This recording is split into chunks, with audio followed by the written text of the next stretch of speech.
నమస్తే రైతు సోదరులకు శుభోదయం. నేలతల్లి కార్యక్రమానికి స్వాగతం.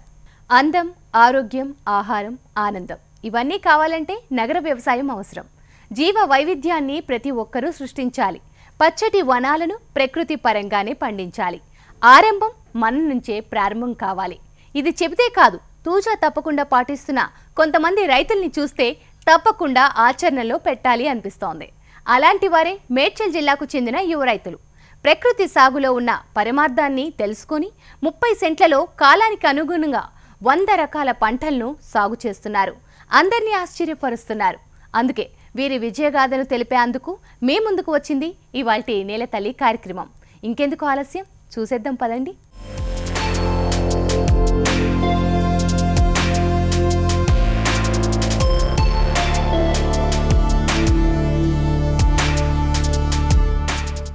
మేడ్చల్ జిల్లా రాజా బొల్లారం గ్రామానికి చెందిన నరసింహరాజు, సుదర్శన్ ప్రసాద్ వర్మలు వ్యవసాయ కుటుంబానికి చెందిన వారు.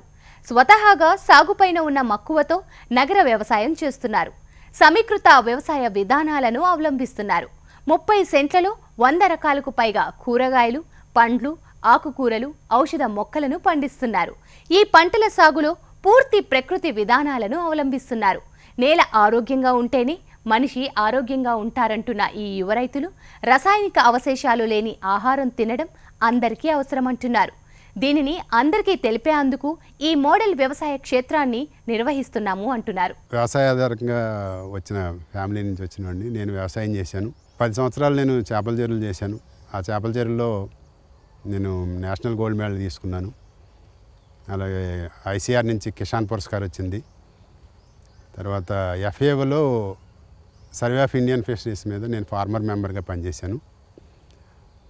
తర్వాత కొల్లేరులో మా చెరువులు డెమాలిష్ చేసిన తర్వాత అగ్రికల్చర్ మీద నాకు ఉండే ప్రేమతో నేను అగ్రో బేస్డ్ ఇండస్ట్రీ పెట్టాలని నేను cold storage, ripening chambers start చేసాం. మేము మ్యాంగోలో సుమారుగా ఇండియాలోనే టాప్ లెవెల్లో పనిచేస్తూ ఉంటాం. ప్రతి సంవత్సరం 2000 టన్నుల కంటే ఎక్కువ మేము మ్యాంగో రైపనింగ్ చేస్తూ ఉంటాం. ఆ క్రమంలో నాకు ఉండే వ్యవసాయం మీద ప్రేమ అభిమానంతో ఈ గార్డెన్, ఇప్పుడు మనం చూస్తున్న ఈ గార్డెన్ అంతా, దీన్ని మనం చెప్పుకోవాలంటే నగర వ్యవసాయం అనవచ్చు. ఈ నగర వ్యవసాయం ఎందుకు చేయాలి అంటే దీని గురించి చాలా పెద్ద సబ్జెక్టే ఉంటుంది. మన జనరల్గా హైదరాబాద్లో టెర్రస్లన్నీ కలిపితే 40,000 ఎకరాలు ఉంటాయంట. అవన్నీ బోడిగా ఉంటాయి, దాని మీద ఎలాంటి యాక్టివిటీ ఉండదు. కానీ దాని మీద గ్రీన్ ఉంటే చాలా బాగుంటుంది. మనం ఈ గార్డెన్ని ఎందుకు చేయాలంటే ఇది మనకి అందం, ఆరోగ్యం, ఆహారం, ఆనందం అన్నట్లు ఇస్తుంది. ఒకటి కాదు, ఈ మొత్తం సమస్తం ఇందులోనే ఉంటాయి. మన ఆయుర్వేద ప్రముఖుల్లో ఒకడైన సుశ్రుతుడు ఏం చెప్తాడంటే, మనం ఋతు హిత మితాహారం తీసుకోమని చెప్తాడు. అంటే ఆ ఋతువులో పండే మన శరీరానికి హితం చేసే మితమైన ఆహారం తీసుకోమని చెప్పాడు. అలాంటి ఆహారం మీకు కావాలంటే అది మార్కెట్లో దొరకదు, దాన్ని మనం మాత్రమే సృష్టించుకోగలం. అలాగే ఆల్బర్ట్ ఫోర్డ్ అనే ఒక ఇంగ్లీషు ఆర్గానిక్ వ్యవసాయ శాస్త్రవేత్త, ఆయన ఆర్గానిక్ పితామహుల్లో ఒకటిగా చెప్పుకోవచ్చు. ఆయన ఇప్పుడు 80 సంవత్సరాల క్రితమే ఆయన అగ్రికల్చర్ టెస్ట్మెంట్ అనే బుక్ రాశాడు. సుమారుగా 100 సంవత్సరాల క్రితం బ్రిటిష్ వాళ్ళు మన దేశాన్ని పరిపాలిస్తూ ఉండగా ఇండియన్ అగ్రికల్చర్ మీద ఒక సర్వే చేయమని ఆల్బర్ట్ హోవర్డ్ని ఇండియాకి తీసుకొచ్చారు. ఆయన ఇండియాలో ఒక 100 కంటే ఎక్కువ పాయింట్లలో తిరిగి సర్వే చేసి ఫైనల్గా ఒక రిపోర్ట్ ఇచ్చాడు. ఆ రిపోర్ట్లో ఆయన చెప్పింది ఏంటంటే, భారతదేశ రైతులకి మనం చెప్పవలసింది ఏం లేదు, వాళ్ళు చాలా అద్భుతమైన వ్యవసాయం చేస్తున్నారు, వాళ్ళ నుంచి మనం చాలా నేర్చుకోవాలి. వాళ్ళు ప్రకృతికి సిద్ధమైన, స్వయం పోషకమైన, సుస్థిరమైన మిశ్రమ వ్యవసాయం చేస్తున్నారు అని చెప్పాడు. అలాగే ఆయన చెప్పిన ఇంకొక పాయింట్ ఏంటంటే, ఏ నేలలో అయితే కర్బన పదార్థం ఎక్కువగా ఉంటుందో ఆ నేలలో పండిన ఆహారం తిన్న పశువులు కానీ మనుషులు కానీ ఎలాంటి అనారోగ్యానికి గురికారని చెప్పాడు. ఈ పాయింట్ నేను మళ్ళీ ఇంకొకసారి చెప్తాను అందరికీ తెలుసుకోవాల్సిన విషయం ఏంటంటే, ఏ నేలలో అయితే కర్బన పదార్థం అధికంగా ఉంటుందో ఆ నేలలో పండిన ఆహారం తిన్న మనుషులు కానీ పశువులు కానీ ఎలాంటి అనారోగ్యానికి గురికారని చెప్పాడు. మనం మార్కెట్లో చూస్తున్న సోకాల్డ్ ఆర్గానిక్ ప్రొడక్ట్స్ అన్నీ అవి మంచివా లేదంటే అందులో ఏమైనా రెసిడ్యూస్ ఉన్నాయా, అది ఎలాంటి నేలలో పండించారు అనేది మనకి పూర్తిగా తెలియదు. 50 సంవత్సరాల క్రితం మన వ్యవసాయ భూముల్లో 3% కంటే ఎక్కువ కార్బన్ ఉండేది. ఇప్పుడు 0.3% కంటే తక్కువ ఉంది. భూమిలో కార్బన్ ఎక్కువ ఉండాలి, వాతావరణంలో నిర్దిష్టంగా ఉండాలి. కానీ భూమిలో తగ్గిపోతుంది, వాతావరణంలో పెరిగిపోతుంది. దీనివల్లనే వాతావరణంలో వేడి పెరగటం, పర్యావరణంగా ఇబ్బందులు ఏర్పడటం జరుగుతుంది. 100 సంవత్సరాల క్రితం ఆల్బర్ట్ హోవర్డ్ చెప్పిన దాన్ని మనం ఎప్పటికీ చేయలేకపోతున్నాం. మనం నాగరికులమా, తెలివైన వాళ్ళమా అని మనం ప్రశ్నించుకోవాల్సిన అవసరం ఉంది. కాబట్టి ఇవన్నీ నిరోధించాలంటే మన ఆహారాన్ని మనం తయారు చేసుకోవటం అనేది ఉత్తమమైన పద్ధతి. దాంట్లో ఎలాంటి పురుగు మందుల అవశేషాలు ఉండవు, సంపూర్ణంగా అది పోషకాలతో నిండి ఉంటుంది.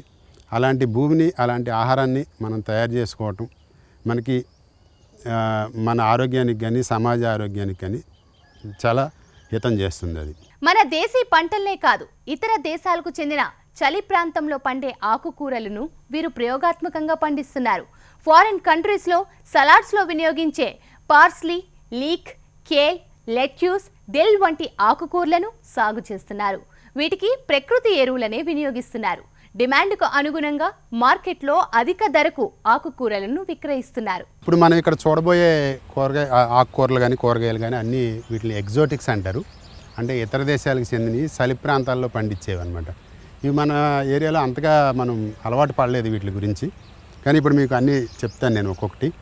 అది ముందుగా అది చూడండి, అది సెలరీ. అది చాలా అద్భుతంగా వచ్చింది. ఆ సెలరీని పచ్చి ఆకులు, బాగా లేత ఆకులు సలాడ్లో వాడుకుంటారు. అలాగే కాడలు కూడా కూరలో వేసుకుంటారు, సలాడ్గా వాడుకుంటారు. జనరల్గా ఇవన్నీ ఇంగ్లీష్ కూరగాయలు. ఇది పార్స్లీ, గ్రీన్ లీఫ్ వెజిటబుల్. దీన్ని కూడా వెజిటబుల్ బాగా సలాడ్స్లో బాగా వాడతారు. ఇవన్నీ కూడా మనం రకరకాలు తినటం వల్ల అంటే ఒక్కొక్క దాంట్లో ఒక్కొక్క న్యూట్రియంట్స్ బాగా ఎక్కువగా ఉంటాయి. రకరకాలు తినటం వల్ల మన ఆరోగ్యానికి చాలా ఉపయోగం ఉంటుంది. ఇది లీక్. ఇది సుమారుగా ఉల్లిపాయలా ఉంటుంది, కానీ దానికంటే చాలా బలంగా మోటుగా వస్తుంది. ఈ లీకు దీన్ని మొత్తం మన ఉల్లిపాయ ఎలా వాడతామో ఆ ఉల్లిపాయలాగే వాడతాం దీన్ని. ఇది బఠానీ. జనరల్గా ఈ 2 బఠానీ లెగ్యూము, ఇది భూమికి నైట్రోజన్ ఇస్తుంది. ఈ మిగతా అన్నీ లిగ్నియన్స్ అంటారు. అవి అందులో కార్బోహైడ్రేట్స్ ఉంటాయి ఎక్కువ. మనం అన్నం పప్పు ఎలా తింటాము, భూమికి కానీ మొక్కకు కానీ బ్యాక్టీరియాకి కానీ అన్నిటికి లెగ్యూము, లిగ్నేను 2 కావాలి. అవి 2 తిన్నప్పుడే ప్రోటీన్, కార్బోహైడ్రేట్ సంపాదనలో ఉన్నప్పుడు మాత్రమే అది ఇంటెస్టైన్లో ఎక్కువసేపు ఉండటం, బాగా ప్రోటీన్ ఇంటేక్ పెరగటం, మనిషి ఆరోగ్యంగా ఉండటం జరుగుతుంది. ఇది కేలు. కేల్లో 2 రకాలు ఉన్నాయి, 2 వెరైటీస్. అదొక రకం కేలు, ఇదో రకం కేలు. దీన్ని కూడా ఆకుకూరగా వాడతారు బాగా. వెస్ట్రన్ కంట్రీస్లో కేళ్ళు చాలా ఫేమస్. మనం ఇక్కడ రైజింగ్ బెడ్ వాడాము. రైజింగ్ బెడ్లో ఏమవుతుందంటే నీరు నిలబడదు, ఎక్కువ నీరు ఉంటే కిందకి వెళ్ళిపోతుంది, కానీ ఎప్పుడు తేమ ఉంటుంది. ఆ రైజింగ్ బెడ్ వాడి తేలిక నేలలు, ఎర్ర నేలలు కానీ గరప నేలలు కానీ ఉంటే బాగుంటుంది. మరీ నల్లరేగడి హార్డ్ నేలలు అంత బాగా పనిచేయవు. తేలిక నేలలు అయితే అద్భుతంగా వస్తాయి. అది శీతాకాలం, ఈ వింటర్ క్రాప్స్ బాగా వస్తాయి ఇవన్నీ. ఇది బ్రకోలీ. ఇది ఇతర దేశాలకు చెందిన ఎగ్జోటిక్ పంట. ఇది మన దగ్గర శీతాకాలం బాగా వస్తుంది. సుమారుగా హైదరాబాద్లో అన్ని రకాల పంటలు బాగానే వస్తాయి, శీతాకాలం వచ్చే పంటలు కూడా. ఇది సుమారుగా 90 నుంచి 100 రోజులు వెరైటీని బట్టి వస్తూ ఉంటుంది. ఇందులో యాంటీ ఆక్సిడెంట్స్ అద్భుతంగా ఉంటాయి. అందుకే చాలామంది ఎక్కువ రేటు పెట్టి కొనడానికి కూడా దీన్ని బాగా ఇష్టపడతారు. ఇది బాక్చేయి అని కూడా అంటారు దీన్ని. ఇది మొత్తం ఇప్పుడు పంట ముదిరిపోయినా కూడా మేము ఎందుకు ఉంచామంటే దీన్ని తేనెటీగలను అద్భుతంగా ఆకర్షిస్తూ ఉంటుంది. మన పర్యావరణంలో భాగంగా, సింబయాసిస్లో భాగంగా మన తేనెటీగలు కూడా చాలా కావాలి. మన పాలినేషన్లో తేనెటీగలు చేసిన పాత్ర ఏముండదు అసలు. తేనెటీగలు లేకపోతే మనకి ఆహారం ఉండదు. మనకి ఫెర్టైల్ చేయడంలో తేనెటీగలు మించింది ఏదే ఉండదు. అందుకని తేనెటీగలను ఆకర్షించడానికి వాటికి ఎప్పుడూ ఆహారం ఉండేటట్టు ఏదో ఒకటి చూస్తూ ఉంటాం అన్నమాట. అందులో భాగంగా మేము చుట్టూ పువ్వులు పెంచుతాము. కొన్ని ముదిరి మొక్కలను ఇలా వదిలేస్తూ ఉంటాం. తేనెటీగలని బ్రకోలీ ఒకటి పాక్చే ఒకటి బాగా ఆకర్షిస్తూ ఉంటాయి. అందుకని వాటిని వదిలేస్తాం. ఇది లేతగా ఉన్నప్పుడు తింటారు. బాగా చిన్న మొక్క, ఒక జాన మొక్క ఉండగా అది మొత్తం టోటల్గా కూర వండుకుని తినేస్తారు మొత్తం. ఆకుకూర లాంటిదే ఇది కూడా. ఇలాంటి గరప నేలలో బాగా వస్తుంది. ఇది కూడా శీతాకాలం పంట, ఎగ్జోటిక్. ఇది బ్రస్సెల్స్ స్ప్రౌట్. మీరు చూసేది అచ్చం క్యాబేజీలా ఉంటుంది. ఈ కొమ్మకి క్యాబేజీ కాస్తుంది. చిన్న చిన్న క్యాబేజీలు మన ఎంత ఉంటాయంటే నిమ్మకాయ మీద కొంచెం పెద్దగా ఉంటాయి క్యాబేజీలు. ఒక్కొక్క క్యాబేజీ ఒక్కొక్క కూరలో వండేసుకోవచ్చు. కానీ నేను దీన్ని ప్రయోగాత్మకంగా వేసాను. ఇది లెట్యూస్లో 2 రకాలు, ఒకటి గ్రీను, రెండోది రెడ్. ఇవి 2 పచ్చికూరలే తినేయచ్చు. జనరల్గా మనకి పిజ్జాలు, బర్గర్స్లో వీటిని బాగా వాడతారు. ఇది దిల్, మనం సోంపు అంటాం. ఇది ముదిరితే సోంపు కాస్తుంది, కానీ ఆకులు బాగా వండుకుంటారు. బంగాళదుంపలోకి కూరలోకి బాగా మ్యాచ్ అవుతాయి. మామూలుగా కూడా కొంచెం సోంపు వాసన వస్తుంది. సోంపు వేసుకునే అవసరం లేకుండా ఆకు బాగా వాడతారు. నార్త్ ఇండియన్స్ బాగా తింటారు మనకంటేని.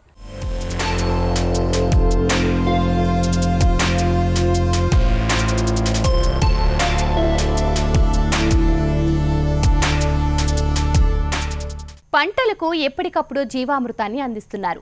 సహజ పద్ధతిలో మల్చింగ్ విధానాలను అనుసరిస్తున్నారు. ఒకే పంట విధానానికి స్వస్తి పలికి కొద్దిపాటి స్థలంలో ఎక్కువ పంటలను పండిస్తున్నారు. పంట మార్పిడి విధానాలను అవలంబిస్తున్నారు. ఇవన్నీ జరిగినప్పుడే సమీకృత వ్యవసాయం అవుతుంది అంటున్నారు ఈ యువ రైతులు. నేలకు కావాల్సిన పోషకాలన్నీ సమపాలల్లో సహజ పద్ధతుల్లో అందించినప్పుడు మనిషికి కావాల్సిన ఆరోగ్యకరమైన ఆహారాన్ని పంట ఉత్పత్తుల ద్వారా పొందవచ్చు అంటున్నారు ఈ యువకులు. మన ఆర్గానిక్ పంటలు పండించినప్పుడు ఇక్కడ ఎకలాజికల్ ఇంజనీరింగ్ అనే ఒక థియరీ ఉంటుంది. ఎకలాజికల్ ఇంజనీరింగ్లో మనం స్వీట్ కార్ను, అలాగే ఆముదాలు, అలాగే బంతి, తులసి లాంటి మొక్కల్ని మనం గ్రౌండ్ చుట్టూ వేసుకోవాలి. గ్రౌండ్ చుట్టూ వేసుకున్నప్పుడు పురుగులు ముందు వీటి మీదకి వస్తాయి. ఇవి పెద్దగా నష్టపోవు. ఆముదాలు కానీ, మొక్కజొన్న కానీ, ఆవాలు కానీ పెద్దగా నష్టపోకుండా పురుగులని ఇవి ఆకర్షిస్తాయి అన్నమాట. మనం ఇక్కడ 2 విధానాలు వాడాలి. ఒకటి వికర్షణ, రెండోది ఆకర్షణ.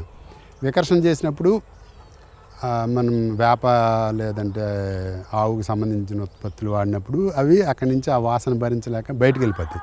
ఇవి ఆకర్షిస్తే తాము నష్టపోయి మిగతా గార్డెన్ అంతా హ్యాపీగా ఉంటాయి. ఇవి గాడ్స్ లాంటివి అనమాట. అందుకని వీటిని గార్డెన్ చుట్టూ వేసుకోవాలి. ఇక్కడ కూడా ఈ బెడ్ మీద మీరు చూడండి, మనం ఎకలాజికల్ ఇంజనీరింగ్ గురించి చెప్పుకున్నాం. అందులో భాగంగా మనం ఇక్కడ క్యాబేజీ, క్యాలీఫ్లవర్, ఆవాలు నాటాం. ఈ ఆవాలు లెగ్యూము, అది ఈ రెండిటికి నైట్రోజన్ ఇస్తుంది. కానీ సేమ్ టైం ఆవాలు పురుగుల్ని బాగా ఆకర్షిస్తాయి. సకింగ్ పెస్ట్, మనం ఏదైతే రసం పీల్చే పురుగులు ఉంటాయో ముందు ఆవాల మీదకి వస్తుంది. ఆవాల మీదకి వచ్చినప్పుడు ఆవాలు వాటి కాండాన్ని పట్టుకుని రసం పీలుస్తుంది. కానీ దాని పంటకి పెద్దగా ఇబ్బంది కలగదు. లాస్ట్ ఇయర్ మేము గమనించాము. ఆవాల పంట అయితే బాగానే వస్తుంది. కానీ సేమ్ టైం అది క్యాబేజీ మీద కానీ క్యాలీఫ్లవర్ మీద కానీ సకింగ్ పెస్ట్ రాదు. దాన్ని బాగా ఇష్టంగా తింటుంది. అందుకని మనం పురుగులకి ఏది ఇష్టమైతే అది దాన్ని ఎరవేయాలి. అలాగే మనం కల్చర్ చేసేటప్పుడు పూర్తిగా కలుపు మొక్కలు నివారించకూడదు. మనకి ఎంత అడ్డం వస్తాయో అంతే కలుపు మొక్కల్ని నివారించాలి. కలుపు మొక్కలు ఉన్నప్పుడు ఏమవుతుందంటే మన పంట సగం పురుగుల నుంచి రక్షించబడ్డట్లు లెక్క. సగం కలుపుని తింటాయి, సగం మన పంట మీదకి వస్తాయి. అందుకని కలుపు మొక్కలు కూడా ఇక్కడ చాలా అవసరం. అలాగే ఈ బెడ్ మీద చూడండి టమాటా వచ్చింది. ఇక్కడ ఈ బొబ్బర్లు చూడండి పడిమొలిసినాయి. ఇది పడిమొలిసి మా తోటలో అంటే సింబయాసిస్ అనేది ఎలా ఉంటుందంటే వాటంతటా అవి మొలిసి అద్భుతమైన ఫలసాయాలను ఇచ్చే ఎంతో ఆనందాన్ని కలిగించే సంఘటనలు మేము ఎన్నో చూసాం. ఎన్నో రకాల మొక్కలు వాటిలంతటా అవి మొలుస్తూ ఉంటాయి, వాటిలంతటా అవి కాస్తూ ఉంటాయి. మనం ఒక ప్రయత్నం చేసినప్పుడు ప్రకృతి దాన్ని అద్భుతంగా సహకరిస్తూ ఉంటుంది. మన ఎన్విరాన్మెంట్ అద్భుతంగా ఉన్నప్పుడు ఇవన్నీ సాకారం అవుతాయి అన్నమాట. అలాగే ఇక్కడ మనం ఉల్లిపాయలు చూసుకుంటే మనం ఇప్పుడు వీటిని ఏమంటున్నారంటే సాంబార్ ఉల్లిపాయలు అంటున్నారు. వీటిని జనరల్గా నీరు ఉల్లిపాయలు అంటారు. అసలు దేశీ వెరైటీ, నాటు వెరైటీ ఈ ఉల్లిపాయలు మాత్రమే. వీటికి ఉన్న టేస్ట్ మన ఉల్లిపాయలకి ఏమాత్రం ఉండదు. మన ఉల్లిపాయలు పూర్వం ఇప్పుడున్న వాడే ఉల్లిపాయలు, పెద్ద ఉల్లిపాయలని హోటల్ ఉల్లిపాయలు అనేవారు. వీటిని చాలా రోజులు పెద్దగా సొసైటీ యాక్సెప్ట్ చేయలేదు. కానీ ఇప్పుడు మనకు అన్నీ ఇన్స్టెంట్గా కావాలి, మనకు అన్ని సౌకర్యంగా ఉండాలి కనుక వీటిని మర్చిపోయి పెద్దవి వాడుతున్నాం. వీటిని సాంబార్లోకి వాడుతున్నాం. కానీ మేమైతే పూర్తిగా వీటినే వాడతాము. చాలా అద్భుతమైన టేస్ట్ ఉంటుంది. అలాగే ఇక్కడ ఈ పక్కన క్యారెట్ వాడాము, ఈ పక్కన రాడిష్ ఉంది, ఇందులో క్లస్టర్ బీన్స్ ఉన్నాయి. ఇక్కడ మీరు చూస్తే ఈ క్లస్టర్ బీన్ ఉంది, ఇక్కడ బెండ ఉంది, ఇందులోనే మిర్చి ఉంది. అన్ని మిశ్రమ పంటలు అన్నీ చేస్తూ ఉంటాం. ఈ కంది పెరీనియల్ 4-5 సంవత్సరాలు ఉంటుంది. ఇది 2వ సంవత్సరం. బహుశా దీన్ని కొలంబో కంది అంటారనుకుంటాను. సంవత్సరానికి 2 సార్లు కాస్తుంది. మన ఒక 2 నెలల క్రితం ఒక క్రాప్ తీసాము. సుమారుగా 40-50 చెట్ల నుంచి 100 కిలోల దాకా వచ్చింది. అంటే 70-80 కేజీలు హార్వెస్ట్ చేసాము. మిగతాది హార్వెస్ట్ చేయలేక వదిలేసాము. వీటితో ఉపయోగం ఏంటంటే కంది లెగ్యూము. ఈ లెగ్యూమ్తో మనం ఉపయోగం ఏంటంటే ఈ కింద మీరు ఒకసారి నేల చూడండి. ఆ నేల మీద చూసినప్పుడు ఆకంతా పూర్తిగా ఉంటుంది. మనం అది వేసినట్టే అనిపిస్తుంది. చక్కగా ఒక పరుపులాగా పరుచుకున్నప్పుడు అక్కడ ఆ భూమికి అది బలం, అది ఒక మైక్రో క్లైమేట్ ఏర్పడుతుంది అనమాట. అక్కడ దాన్ని మల్చింగ్ అంటాం. మామూలుగా ఉంటే లైవ్ మల్చింగ్ ఉండాలి, లేదంటే డెడ్ మల్చింగ్ ఉండాలి. మల్చింగ్ ఉన్నప్పుడు ఏమవుతుందంటే భూమిలో ఉన్న బ్యాక్టీరియా, వేలిపాములు అన్నట్లకి అవి హైడింగ్ని ఇష్టపడతాయి. ఆ హైడింగ్లో దాని కింద వాటి చర్యలు జరుగుతూ ఉంటాయి. అవి చర్య జరిగినప్పుడు అవి మొక్కకు కావాల్సిన పోషకాలు అందిస్తూ ఉంటాయి. తీసుకొచ్చి నేలను గొల్లబారుస్తాయి. నేలను గొల్లబార్చినప్పుడు వాటర్ ఎక్కువ వెళ్తుంది. మీకు ఒక సంవత్సరంలో నేల ఎంత అద్భుతంగా మారిపోతుందంటే మీరు గడ్డబారేస్తే చాలా తేలిగ్గా లోపలికి దిగిపోతూ ఉంటుంది. ఈ మోడల్ ఫామ్లో 25 రకాల పండ్ల మొక్కలు, 15 రకాల కూరగాయలు, 15 రకాల తీగజాతి కూరగాయలు, 20 రకాల ఆకుకూరలు, 12 రకాల దుంపలు, 12 రకాల లెగిమ్స్, 20 రకాల ఔషధ పంటలు, 20 రకాల పూలు అన్నీ కలిపి 100 రకాల పంటలను కాలానికి అనుగుణంగా పండిస్తున్నారు. నేను చెప్పడం కాదు, ఒకసారి తోటలో కోతలు కోయడం వల్ల ఎన్ని ఉత్పత్తులు వచ్చాయో మీరే చూడండి. ఒక్కసారి కోస్తే మనం 60 రకాలు కోయగలిగాం అనమాట. ఇది నేను మీకు విడివిడిగా చెప్తాను అన్నట్లు. ఏంటంటే ఇది సిలగడ దుంప. మనం దుంపకూరలు చూస్తున్నాం ముందు. ఇది సిలగడ దుంప, ఇది చామదుంప, ఇది బంగాళదుంప, ఇది బీట్రూటు, ఈ క్యారెట్లో 2 రకాలు, ఇది వెల్లుల్లిపాయ, ఇది ఉల్లిపాయలో 2 రకాలు, ఇది నీరుల్లిపాయ, నాటు ఉల్లిపాయ, ఇది పెద్ద ఉల్లిపాయ, ఇది రాడిషు, ఇది టర్నిపు, ఇది వేరుశనగ, ఇది కంద, ఇది పెండలం. ఇక్కడికి దుంపకూరలు అయినాయి. ఇక పళ్ళ విషయానికి వస్తే బనానా, ఈ రేగులో 2 రకాలు, ఇది ఆమ్లా పెద్ద ఉసిరి, ఇది సపోటా, ఈ నిమ్మలో 2 రకాలు, పెద్ద నిమ్మ, ఈ చిన్న నిమ్మకాయలు, ఇది బత్తాయి, ఇది బొప్పాయి, ఇది చింత. ఇంకా లెగ్యూమ్స్, ఈ చిక్కుడు జాతికి ఇవి అనువులు, ఇవి పర్పుల్ బీన్సు, లాంగ్ బీన్స్లో 2 రకాలు, ఇవి రాజ్మా, ఇవి కందులు, దీని చెమ్మకాయలు సోడ్ బీన్స్ అంటారు. ఇది కూడా బీన్స్లో ఒక వెరైటీ. ఇది ఆవాలు, ఇది బఠానీ, పియాస్, ఇవి వింగ్డ్ బీన్స్. వీటికి వింగ్స్ ఉంటాయి కనుక వింగ్డ్ బీన్స్ అంటారు. ఇది కూడా బఠానీలో రకం. ఇవి బొబ్బర్లు, ఇవి బటర్ బీన్స్. ఇవి 2 రకాలు. ఈ బటర్ బీన్స్ జనరల్గా మార్కెట్లో దొరకవు. వాటి పేరు ఎందుకు పెట్టారంటే అది వెన్నపూస అంత అద్భుతంగా ఉంటాయి తింటే, కానీ ఈల్డింగ్ తక్కువ అని వాటిని మార్కెట్లో పెద్దగా పెంచరు. కానీ ఇలాంటి ఇంటి పంటలకు చాలా అద్భుతంగా ఉంటుంది అది. అలాగే మునగ, వంగలో 2 రకాలు. ఇది నాటు వెరైటీ. ఇది మామూలుగా ఇది పర్పుల్ లాంగు. టమాటాలో 3 రకాలు. ఇది పర్పుల్ టమాటా, ఇది కాశీ టమాటా అంటారు, ఇది దేశీ టమాటా, ఇది హైబ్రిడ్, ఇదేమో చెర్రీ టమాటా, ఇది బెండ, ఇది మిర్చి, ఇది స్వీట్ కార్ను, ఇది క్యాబేజీ. తీగజాతికి వస్తే అది బెంగళూరు వంకాయ, ఇది దోసకాయ, పొట్లకాయలో 2 రకాలు, పెద్దది చిన్నది. దీని లెంగ పొట్లు అంటారు, ఇది దేశీ వెరైటీ. ఆనపకాయ కూడా దేశీ వెరైటీ. ఇది గుమ్మడి, ఇది కరివేపాకు, ఇది పార్సలీ, ఇది సెలరీ, ఇది దిల్లు,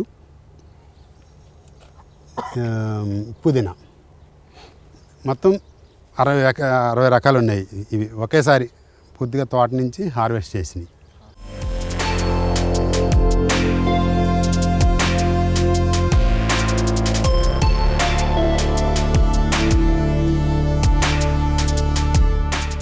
పంటలు పండించడం దగ్గర నుంచి అవి మార్కెట్కు వెళ్లే వరకు అన్ని పనులు ప్రకృతి పరంగానే జరుగుతాయి ఇక్కడ. ప్రకృతి సిద్ధంగా పండించిన ఈ పంటలను మగ్గబెట్టేందుకు ఒక కొత్త టెక్నాలజీని తీసుకువచ్చారు ఈ యువ రైతులు. Cold space agrotech India private limited పేరుతో ఓ కోల్డ్ స్టోరేజ్ ర్యాప్నింగ్ యూనిట్ను ఏర్పాటు చేసుకున్నారు. ఇందులో మామిడి, అరటిని మగ్గబెడుతున్నారు. ఇంతకీ వీరు వినియోగించే టెక్నాలజీ ఏంటి? పండ్లను ఏ విధంగా మగ్గబెడతారు? ఈ విషయాలను వారి మాటల్లోనే విందాం పదండి. మన రైతు చాలా కష్టపడి పండిస్తాడండి. మన దేశంలో రైతే వెన్నుముక అంటారు. రైతు ఎంత కష్టపడి పండించినా మనం ఫాలో అయ్యే పద్ధతులు, పోస్ట్ హార్వెస్ట్ టెక్నిక్స్ కానీ, మన ట్రాన్స్పోర్టేషన్ ఫ్రైట్ పద్ధతులు కానీ, స్టోరేజ్ పద్ధతులు కానీ సరిగ్గా లేక మనం ఒక చాలా విలువైన ఆహార పదార్థాలని పోగొట్టుకుంటున్నాం. ఒక రాష్ట్ర బడ్జెట్ అంతా వాల్యుబుల్ ఆహార సంపదని మనం ప్రతి సంవత్సరం పాడు చేసుకుంటున్నాం. వాటిని ఫాలో అవ్వలేక మనం చాలా వెనకబడి ఉన్నాం.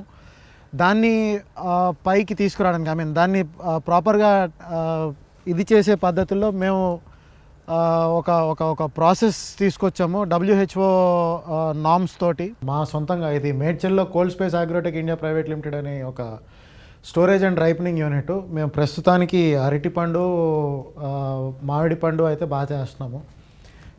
ఈ ప్రాసెస్లో అంటే బయట జరిగే వాటికి మాకు తేడా, మాది ప్రెషరైజ్డ్ రైపనింగ్ యూనిట్ అంటారండి టెక్నికల్గా దీన్ని. దీనిలో ప్రెషర్ ఎక్కువ ఉంటుంది కాబట్టి ఏ మూలనున్న పండుకైనా అదే రకమైన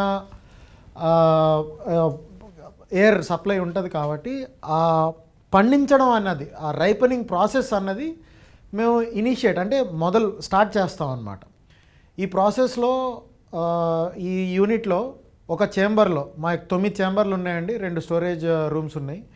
ఈ చేంబర్లో 15,000 CFM అంటే 15,000 cubic feet per minute air pressure ఉంటుందండి. అంత ఎయిర్ ప్రెషర్ ఉండడం వల్ల మామిడికాయ లాంటి రైపనింగ్కి ఇబ్బందికరమైన ఫ్రూట్ కూడా చాలా ఈజీగా మేము రైపన్ చేయగలుగుతున్నాము. ప్రస్తుతం మీరు చూస్తున్నది ఇది బనానా, 3వ రోజు. ఇది రేపటికి ప్రాపర్గా ఉంటుంది, అంటే మార్కెట్ చేసుకోవడానికి రేపటికి బాగుంటుంది. పోస్ట్ హార్వెస్ట్ టెక్నాలజీస్లో ఇలాంటి టెక్నాలజీ ఫాలో అవ్వకపోవడం వల్ల ఏదైతే లూజ్ అవుతున్నామో అది మేమంతా అవాయిడ్ చేయగలుగుతున్నాం ఈ పద్ధతి ద్వారా.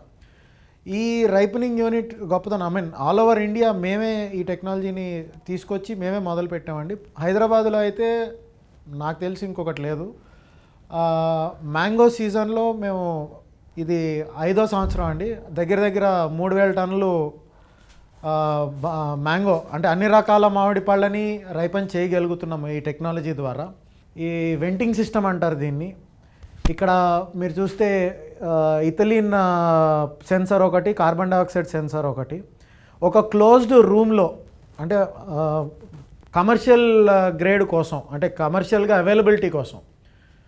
ప్రతి మనిషి సిటీలో వెళ్ళి చెట్టు కోసుకోలేడు కాబట్టి చెట్టు ఇచ్చే ఒక హార్మోన్ ఇథిలీన్ అని, అదే హార్మోన్ని మేము ఈ 4 గోడల మధ్యలో ఈ చేంబర్లో మేము టెంపరేచర్ ఒకటి, హ్యూమిడిటీ ఒకటి, ఇథిలీన్ ఒకటి, carbon dioxide, oxygen levels manage చేస్తూ చేయగలిగాం. కాబట్టి యూజువల్గా జరిగే పద్ధతుల్లో 40% నష్టపోతాడండి రైతు. పండించిన మొత్తం దానిలో ట్రాన్స్పోర్ట్లో కానీ పోస్ట్ హార్వెస్ట్ పద్ధతుల్లో కానీ సరిగ్గా ఫాలో అవ్వకపోవడం వల్ల 40% ఫుడ్ ప్రోడక్ట్ని పోగొట్టుకుంటున్నాం అండి. అది పోగొట్టుకోకుండా ఉండడానికి మేము ఈ టెక్నాలజీ తీసుకొచ్చాము. ఈ టెక్నాలజీ ద్వారా అంటే క్రేట్లలో నింపి తీసుకొస్తారు. అది అరటి కానీ, మామిడి కానీ, సపోటా కానీ, పపాయ కానీ, ఏ పండైనా.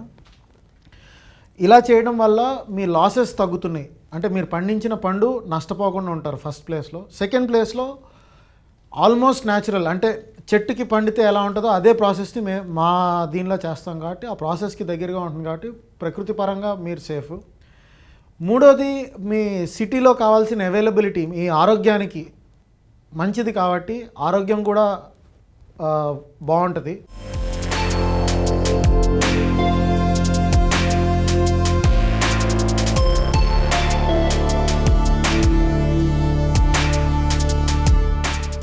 రసాయన సాగుకు దూరంగా ప్రకృతికి దగ్గరగా జీవ వైవిధ్యాన్ని కళ్ళ ముందు ఉంచుతోంది ఈ మోడల్ వ్యవసాయ క్షేత్రం.